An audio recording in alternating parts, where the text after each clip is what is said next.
Christians handle divorce in a day and age where it's gradually becoming more and more common and rates are continuing to increase? Growing up Southern Baptist, divorce was never really talked about in church. It was never really handled at all. If it was spoken about, it was you needed to get counseling, you needed to talk about it, you needed to fix your issues, and it wasn't an option.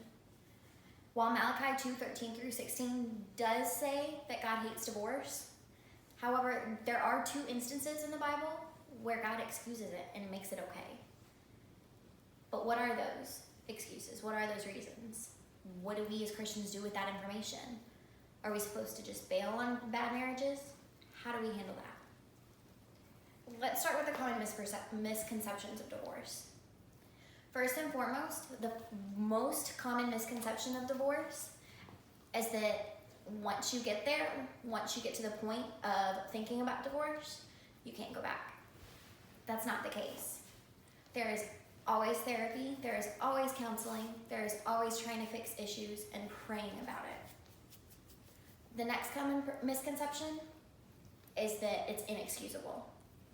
That is not the case. And we'll delve into that a little bit more later.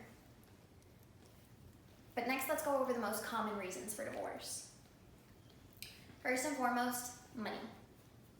Money really touches every aspect of people's lives, and it can make us do crazy things. In a marriage, it can affect and will affect people in either the worst way or the best way. There can be different issues with your partners, from different spending habits to different financial goals, or even just one partner making more money than the other. Those different scenarios can cause different problems.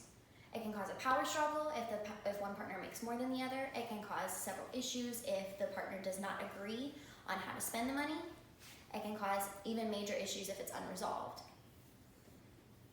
With money being something we use so frequently and use on a daily basis, it will cause a daily issue in the marriage if both partners don't agree. Another reason for divorce is sexuality. The first subcategory of sexuality is infidelity. Cheating is easily one of the most common reasons for divorce. However, the infidelity oftentimes doesn't start from there. It often starts with friendships before it even becomes a physical affair. So it oftentimes starts with emotional before it even becomes physical. Another sexuality issue is a lack of intimacy. But a lack of intimacy isn't always a lack of sex. A lot of times it's a lack of emotional intimacy, a lack of communication, and a lack of affection. Constant denial for affection is an awful feeling and can often push the partner to seek it somewhere else, therefore leading to that infidelity. While it's not an excuse, it is a reason for divorce. While money and sexuality are the 2 most common reasons for divorce, there are more reasons for couples to separate, ranging from abuse to just falling out of love to many more. Abuse in a marriage or any relationship comes in many forms. One of the most common forms and most unviewed is verbal and mental abuse. This is the abuse that you don't see and you don't know about until it's too late. This is the hardest to handle because it comes so gradually. It often starts with little things and grows into even bigger things. So it's not until a couple years later and a couple years into it that you realize something's not right. Another form of abuse is financial, which also ties into issues with the money.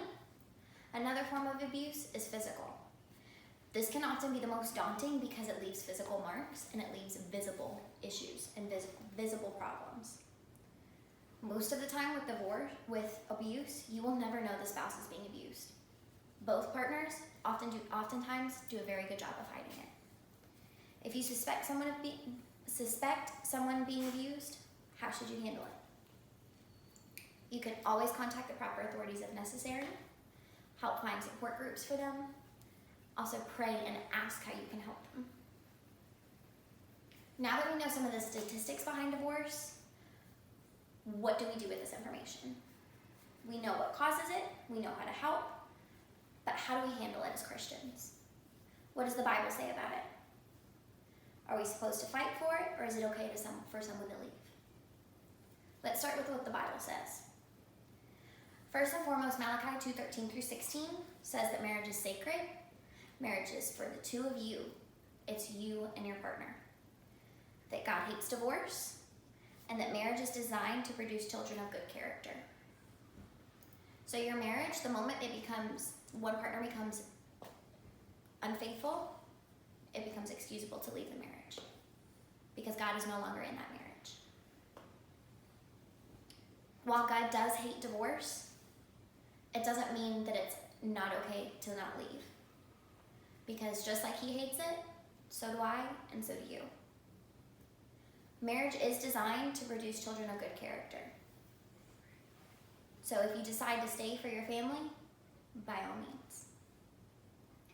However, it is okay to leave the marriage in two situations.